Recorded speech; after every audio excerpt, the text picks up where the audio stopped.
All right, welcome back. So this is the end of week 2, second week that I've been working as a nurse practitioner. For those of you who don't know, go back and check out my last video because I am now, after about a year, it's been about a little over a year since I graduated. I am now finally working as a women's health nurse practitioner. So yeah, I just finished week 2. This is actually Sunday, getting ready to go into week 3. My weekend was crazy busy, just not able to come on here and give an update. So yeah, week 2. Week 2 was definitely better. I felt like I had a little bit more balance. End of week 1, super tired. I was like, how am I going from working PRN, few shifts here a week, 12-hour days, well really 13-hour days, but only 2 or 3 days a week, to, I say only, it was a lot, but now to working every day. The end of first week, I was also coming down with a cold, so I was just really tired the first weekend. The second week was a lot better. I did struggle like Monday, Tuesday. I was still pretty tired, but by Friday, I was like, okay, I can do this. I was finally starting to find my balance. Still trying to figure out like home life balance with me going to work every day. I'm trying to figure out when am I going to be able to work out. Before I started working, I wanted to train for a half marathon, and I still am. I just need to figure out how that's going to work with my new schedule. I was running every morning. I would drop the kids off, come back home, run, and then, do whatever I needed to do for that day. Now I drop the kids off and I got to get straight to work. I come back after work. Sometimes the kids have games. They have their Girl Scouts activities, whatever, make dinner. I'm like, yeah, I gotta figure out a plan because I still gotta take care of me. Yeah. So today, like I said, it's Sunday. I actually did meal prepping today for the first time in a long time. But I gotta find a better way to do that too, because Sundays are busy. We have church. By the time we get out of church and drive home, it was like 3 o'clock. Then I went to the grocery store. It is, I don't know, like 8 p.m. and I just finished cooking and I'm tired. And I said I was going to go for a walk this evening and I haven't gone, but I will go. I'm going to make this video and I will go for a walk. It's not going to be as long as I wanted to, but I am walking. I still need to get my steps in today. So yeah, so last week, what did I do? I did a couple of woman exams. I did some pap smears. I'm getting more comfortable with the speculum.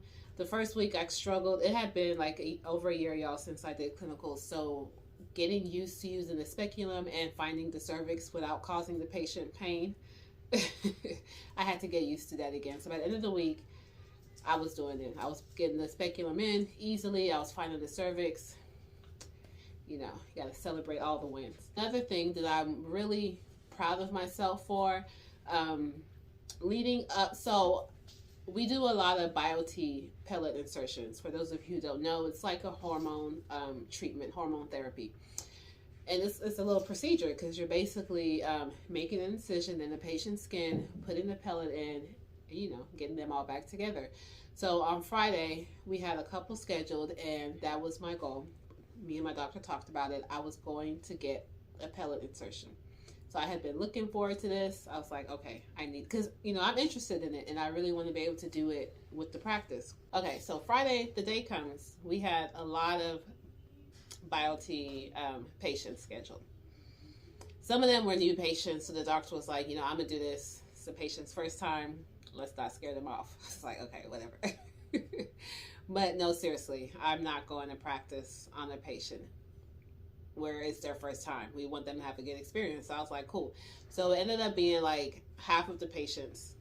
So the first patient, I went to do it, and the doctor was standing next to me, walking me through it. The doctor walked away or like turned really quick, and I'm watching the doctor, and the tray falls. So everything falls, the pellets, everything. So we have to go get another set, more pellets, but it's okay. I was like, but it's okay. So then, you know, we get a new kit, we get new medication. The doctor finishes that one. The next one I attempt, I don't know, it just didn't work out. So now it's like midday, and I'm like, look, I'm running out of chances to get this right. But the thing is, I did not give up. And I was like, I talked to the doctor after lunch. I was like, okay, this last lady, is she a repeat patient or is this her first time? He was like, no, it's a repeat. We could try on her. So I tried on her and I got it. I was super excited. I was super happy. I finally completed my first BioT pellet insertion procedure. So I ended my Friday on a high note. I could check that off the box.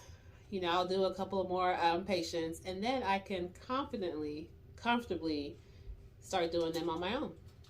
So that was a win.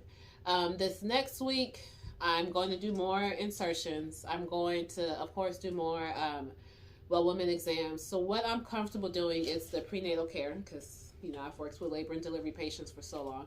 But, you know, in the delivery room. So I still have to refresh my mind and learn about prenatal care, because this is from the beginning, not just when they're time to deliver.